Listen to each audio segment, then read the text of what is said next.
Hey y'all, Scott Horton here for The Future of Freedom, the journal of the Future Freedom Foundation.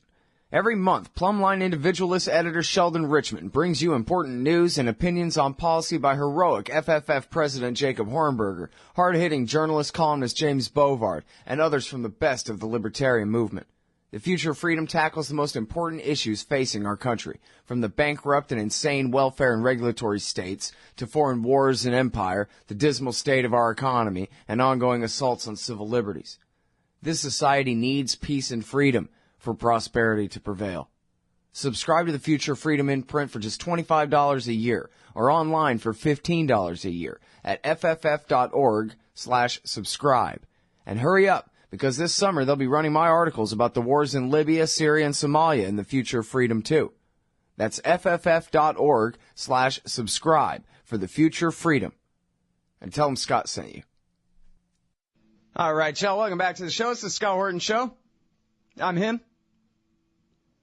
My website is scotthorton.org. You can find all my interview archives there, more than 2,800 of them now, going back to 2003. We're live here Monday through Friday from 11 to 1 Texas time, 12 to 2 Eastern at scotthorton.org, noagendastream.com, talkstreamlive.com, and other things like that. And, boy, they've got an illegal immigration problem in Gaza. They're dying to get out. Mel Frykberg is a reporter for Interpress Service.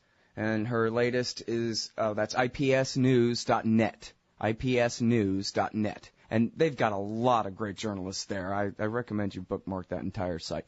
And her latest there is Gazans dying to enter Israel. Welcome back to the show, Mel. How are you doing? I'm doing well. Thank you for having me.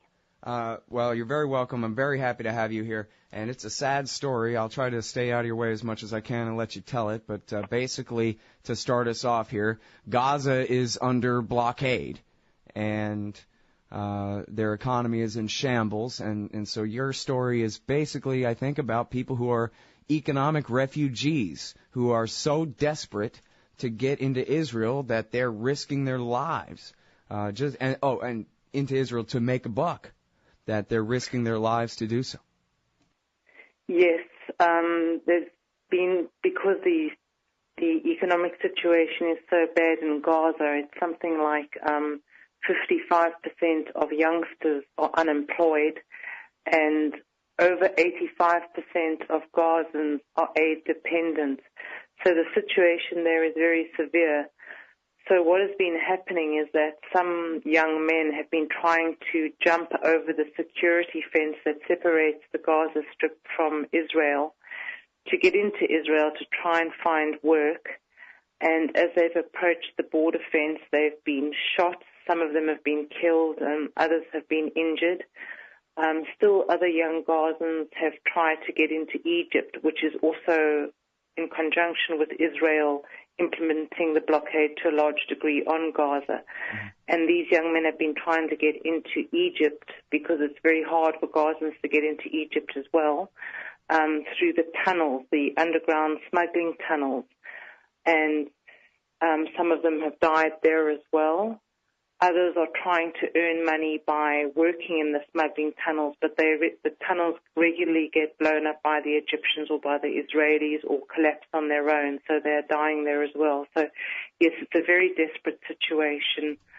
And then you have the farmers who are trying to access their land because Israel has created a 300-meter buffer zone along the Gaza border, and I mean, Gaza is very, very small. There's over 1.5 million people in an area 47 kilometers long, 47 kilometers long by 6 to 12 kilometers wide at different stages. And this 300-meter buffer zone, it's illegal for the farmers to go near their land, and a lot of their most fertile agricultural land is there. And when they try to approach the land or try to farm their land, they're getting shot at by the Israelis as well. So quite a few Gazan farmers have been killed and injured there as well. After the last war in Gaza in November, I was there in Gaza. There was an agreement, part of the ceasefire agreement between Hamas and Gaza, was that the buffer zone would be reduced to 100 meters so that the Gazan farmers could have access to 200 meters of their farmland in the buffer zone. But I was speaking to a human rights organization there, and they're saying that the access to their land is being very, they're not getting access to the land all the time. Sometimes when they approach the buffer zone, they're getting shot. Other times when they approach the buffer zone, they're able to farm. So it's a very unpredictable situation. So, yes, it's very tough economically for Gazans at the moment. And it's when I was speaking to somebody at the UN, they were saying that, as I say, over 85% of Gazans are now aid dependent. And although a bit more international aid is coming into Gaza and there are more NGOs working there, they're just, they're having all their dignity taken away from them because they're not able to earn a living and they're just relying on the international community more and more to survive. All right. First of all, a small point, but just one that I want to make sure that I understood you right. Were you saying just now that the policy of shooting people who get too close to the fence is inconsistently applied, and so what happens is the Gazans end up deciding, oh, hey, listen, we've been able to go out there for the last couple of weeks without getting shot, but then all of a sudden they just start shooting them again, and that inconsistency ends up getting more people killed? Is that right? According to my understanding, yes, having spoken to human rights organizations there and seeing the statistics at the UN, it is inconsistently applied. And I don't even think they're lucky enough to be able to get to their land every for a few weeks running and then somebody's shot. If they actually even come, there are cases where they even come near the buffer zone and they're being shot. I mean, another problem is that the Gazan fishermen, they are only allowed to go 6 nautical miles out to sea because of the Israeli blockade. Under the Oslo Accord in 1993, they were allowed to go 20 nautical miles out to sea. Because there's been, some skirmishes between the Israeli forces and some fighters in Gaza, the Israelis reduced the area to 3 nautical miles a couple of months ago. But even within those 3 nautical miles, fishermen were being shot, their boats were being destroyed, they were being arrested, even while they were well within the 3 nautical mile zone. And most of the sardine shoals are further out than 3 nautical miles. So what is happening is that the fishing sources are being depleted within the 3-mile zone. And so they're struggling to provide enough fish even for Gaza. And this has also put a lot of fishermen out of business, and they've had to look for work elsewhere. Yeah. All right. Now, so here's the thing of it too. And you must have much more detailed information about this than me, but isn't this really the point? I mean, hasn't it come out that keeping the Gazans, the civilian population of Gaza, hungry, quote unquote, and on a diet, quote unquote, is what the blockade is all about? They don't even really pretend that it's about keeping weapons out of the hands of Hamas. Hell, anybody who reads Vanity Fair knows that the Israelis and the Americans are the ones who gave all the guns to Hamas in 2006 anyway. Well, an Israeli human rights organization called Isha actually questioned the Israeli government's claim that the blockade on Gaza was purely for security reasons, which is what they regularly claim to the media. And they eventually got an answer out of them that the Israeli government basically said they didn't have to do business with a territory that was hostile with Israel. And yes, they did actually go into formulate some kind of diet where they decided how many calories Gazans could have, and that that was only Gisha was only able to get that information out of the Israeli authorities by going to court and sort of getting legal action because it wasn't available to local journalists.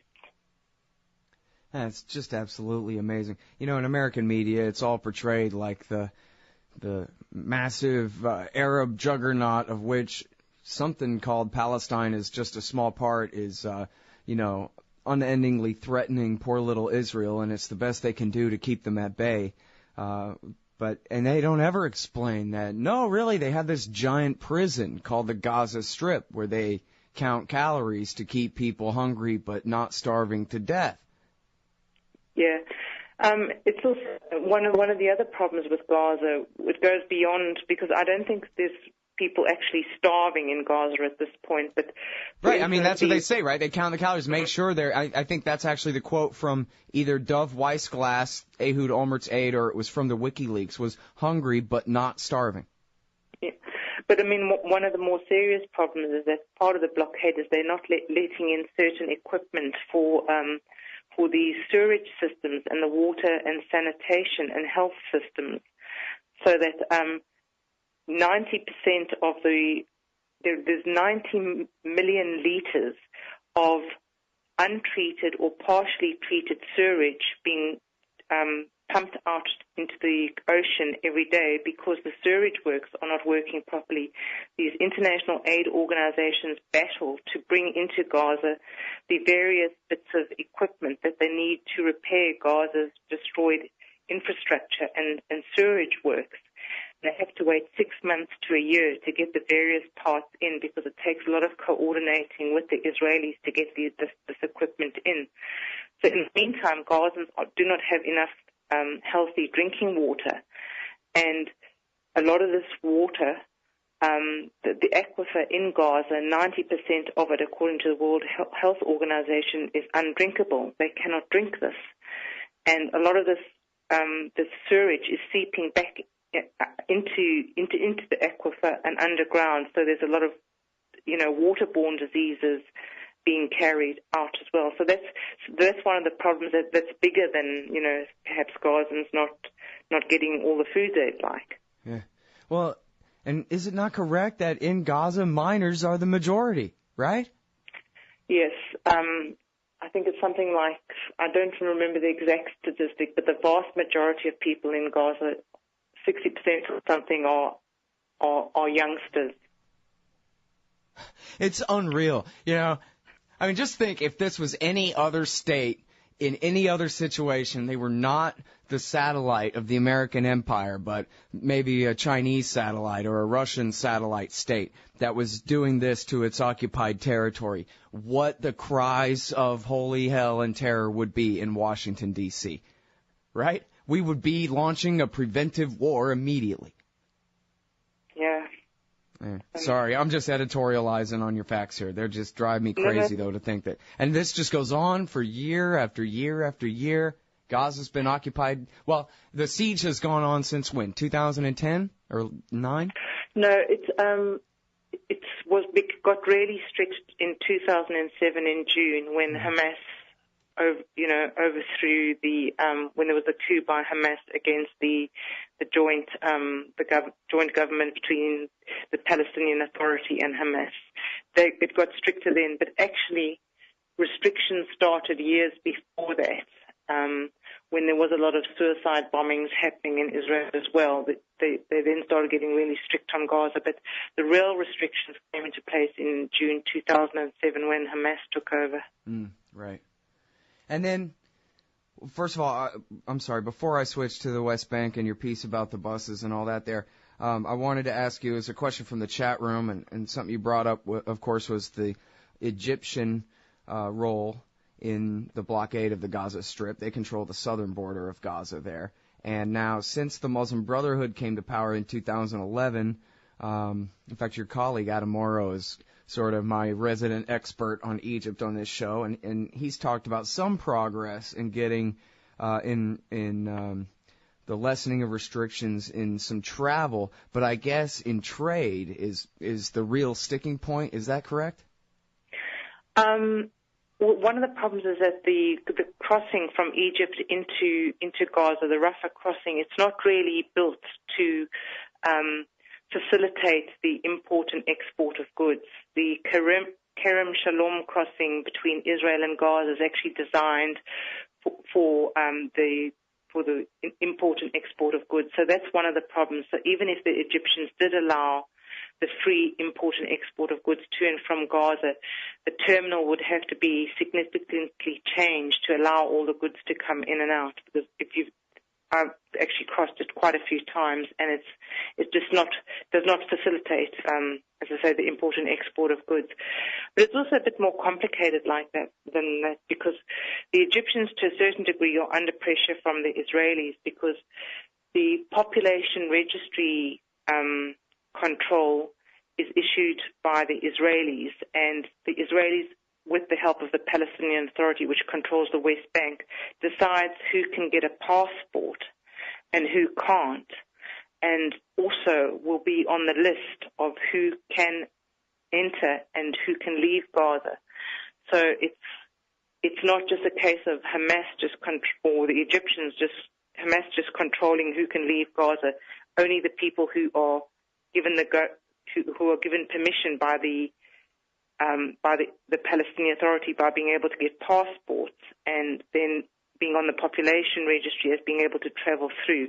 It's a little bit complicated. So, but the Egyptian government has, I think, been a bit better under the present government than the previous government, but they're still not opening things completely, and it is still very difficult for young Palestinian men to be able to get into Egypt, because also the Egyptians, there's a bit of a friction between the Muslim Brotherhood and Hamas, because some people in Egypt believe that Hamas is maybe siding with some of the Salafists who have been attacking Egyptian security forces. So that is another element to this situation. All right. And then on the West Bank, there's been a little bit of news about this, actually, which is notable, right, for these kind of topics to really break into the discussion among the political class in the United States at all. But there's been a little bit of attention paid to this. I sure hope that people will take a look at your piece at Interpress Service about it. Free ticket to apartheid. And this is about the bus system in the West Bank and the controversies surrounding I'm from Texas, so this is what I learned when I was a boy, what used to be so horrible about Texas that we finally got right at federal gunpoint, actually, was this kind of separate and unequal treatment on basically racial and religious grounds. Yeah, a lot of the Palestinians who are working who go to Israel, travel to Israel for work, were catching settler buses to go from West Bank towns to travel into Israel. But the settlers didn't actually want the Palestinians to travel on the same bus as them, and the Palestinian laborers who were getting on the Israeli settler buses were subject to quite a lot of harassment and unpleasant treatment. And the settlers were also saying that they believed the Palestinian laborers were a security threat, even though quite a lot of those laborers were actually coming into Israel and they had security clearance to work in Israel, as well as some of them actually working on the Israeli settlements themselves. So I don't understand how there could be too much of a security threat. But anyway, they petitioned the Israeli Defense Forces to stop Palestinians from traveling on the same buses as them. So what the Israeli authorities then did was introduced separate buses for the Palestinian laborers, so that they wouldn't inconvenience the settlers by traveling on the same buses as them. Yeah, another problem with immigration. I can't help, again, I'm from Texas, I can't help but think of the parallel to Mexico, only if Mexico was tiny and crammed full to the brim with children and was under military occupation, and they had no other chance to make any money but to come to the United States, which is almost true, that last part here. But I'm, try to frame it in a way where people could maybe put themselves in the shoes of the Palestinians or even the Israelis to understand the situation there. If America was occupying Mexico and building white-only colonies all over Mexico, but hiring Mexicans still to do all their labor for them and making them ride on their own Jim Crow buses and this kind of thing. Again, it's just you compare it to the United States, these are the things that we define ourselves now as being great for having overcome them, the terrible legacies of the past. You know what I mean? Right, yeah.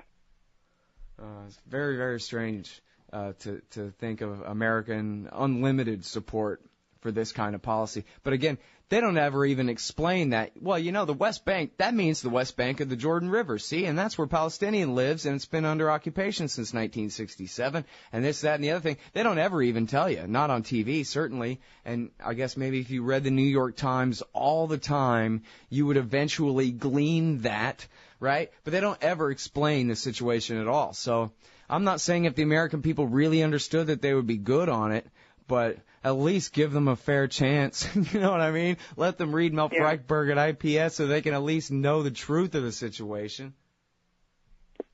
Yeah, it's I don't think Americans are well informed on the situation, the vast majority. Well, now, so what about the civil disobedience movement? There's something that I also don't know nearly enough about. I know that there is one, and I know that it's a shame that we don't get any real coverage of it here in the U.S. You're not talking about the BDS movement? Not so much international boycott, but just the civil disobedience and the peaceful protests on the West Bank. There's that movie, Five Cameras. I've seen that. It was a pretty impressive thing. Right. Well, there's a lot of demonstrations taking place, particularly on a Friday, organized demonstrations, and a lot of them are mostly peaceful. You do get the young guys throwing stones, but then it's always an argument of who starts first. Often when I've actually gone and covered some of the demonstrations, there are people marching very peacefully, women and children and men, and as they come down the road, the Israeli soldiers will come up in their jeeps and will start shooting rubber-coated metal bullets and tear gas canisters directly at them, and will spray them with skunk spray, and then the young guys will start hurling stones at them, and then it becomes a thing of the young guys, the shabab, hurling stones at the soldiers and the soldiers shooting them. So right. That's happening on a regular basis. It happens, and it's actually growing, the number of villages that are now taking part in the regular Friday demonstrations. Yeah, I saw where some protesters had set up kind of makeshift campground on Palestinian land, I believe, protesting a new, of course, it was like in East Jerusalem, and it was their last, I guess, the way it was portrayed was it was the rest of the West Bank's last direct access to East Jerusalem, was the new settlement was going to cut them off, where they'll have to go through Israeli territory and, settler territory in order to get to East Jerusalem at all anymore. And they had apparently like a large U.S. hippie-style sit-in, everybody join hands and sing songs and build a little tent and try to stay as long as we can kind of thing. And they were just carted off by soldiers. And I guess the work on that new settlement continues, right? They've actually had a few where they tried to set up these, and that was totally peaceful, where they tried to set up these tent cities. And, yes, they were roughed up and forcibly removed by the soldiers and charged with whatever, and had to pay whatever fines they were given. That has been happening as well, yeah. Yeah. And do I have it right about that new settlement cutting off the West Bank from the rest of East Jerusalem at that point? In the E1 area. In the E1 area, if the settlement building goes ahead there, yes, it will cut it all. All right, well, any peace talks coming up that you put much stake in? Well, Kerry was in my neighborhood yesterday, and John Kerry was in the neighborhood yesterday, and William Hague from the British government was in Ramallah yesterday as well, and one doesn't hear too many details other than Kerry saying that both sides have to get really serious and make hard decisions. And he mentioned a couple of things about the Israelis, continuing to build settlements, because now what the Israelis are doing is they are also legalizing the outposts. Now, the outposts are much smaller than the settlements, and they are illegal even according to the Israeli government.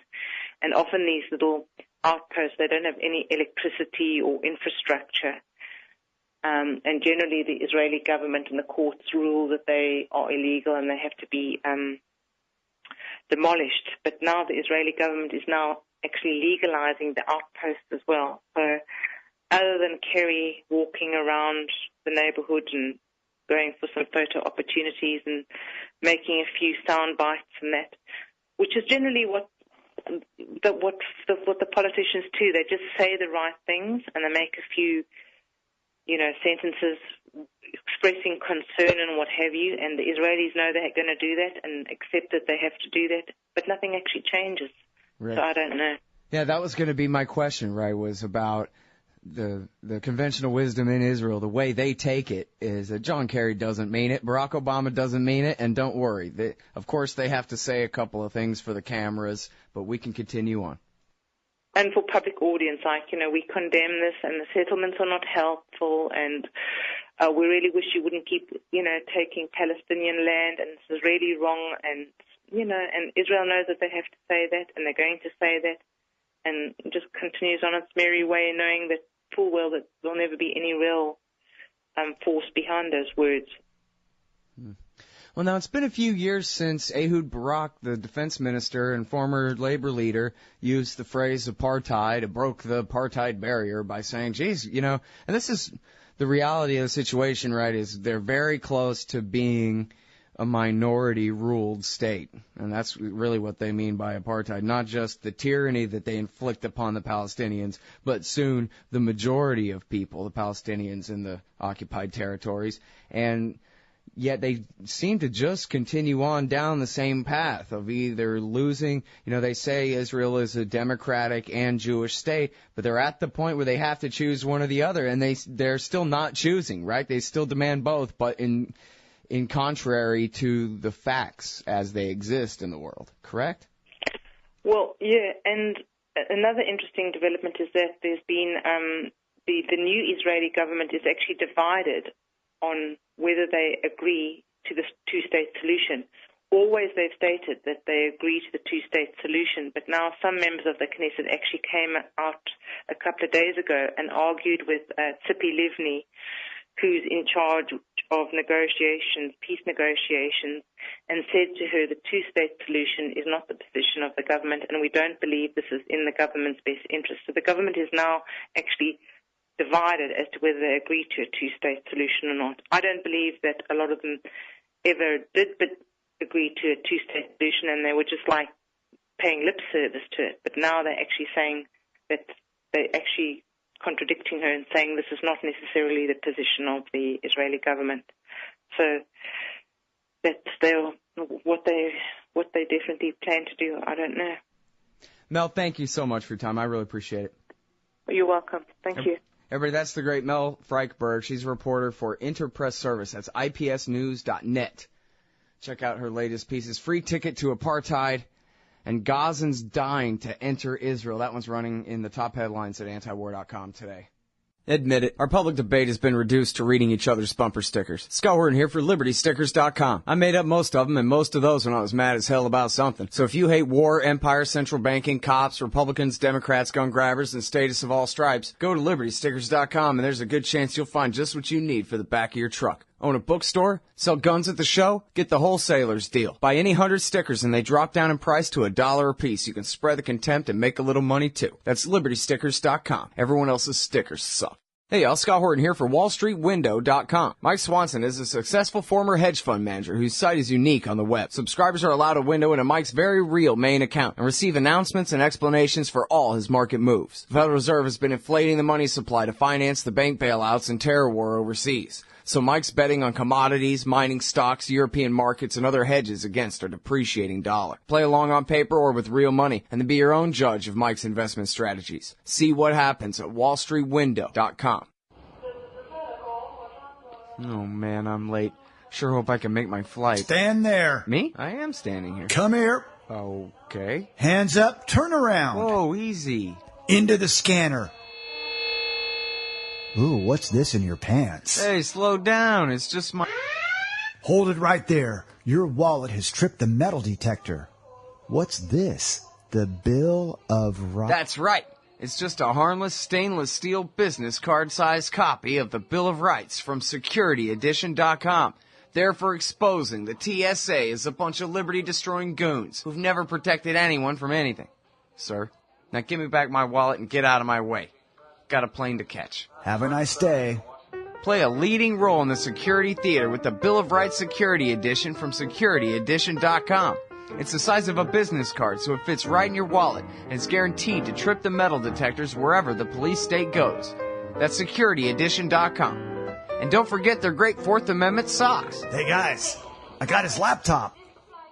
Over at AIPAC, the leaders of the Israel lobby in Washington, D.C., they're constantly proclaiming unrivaled influence on Capitol Hill, and they should be proud. The NRA and AARP's efforts make them look like puppy dogs in comparison to the campaigns of intimidation regularly run by the neoconservatives and Israel firsters against their political enemies. But the Israel lobby does not remain unopposed. At the Council for the National Interest, they put America first, insisting on an end to the empire's unjustified support for Israel's aggression against its neighbors and those whose land it occupies, and pushing back against the lobby's determined campaign in favor of U.S. attacks against Israel's enemies. CNI also does groundbreaking work on the trouble with evangelical Christian Zionism and neocon-engineered Islamophobia and drumming up support for this costly and counterproductive policy. Please help support the efforts of the Council for the National Interest to create a peaceful, pro-American foreign policy. Just go to councilforthenationalinterest.org and click Donate under About Us at the top of the page. And thanks. Hey everybody, Scott Horton here. Ever think maybe your group should hire me to give a speech? Well, maybe you should. I've got a few good ones to choose from, including How to End the War on Terror, The Case Against War with Iran, Central Banking and War, Uncle Sam and the Arab Spring, The Ongoing War on Civil Liberties, and of course, Why Everything in the World is Woodrow Wilson's Fault. But I'm happy to talk about just about anything else you've ever heard me cover on the show as well. So check out youtube.com/Scott Horton Show for some examples, and email Scott@ScottHorton.org for more details. See you there.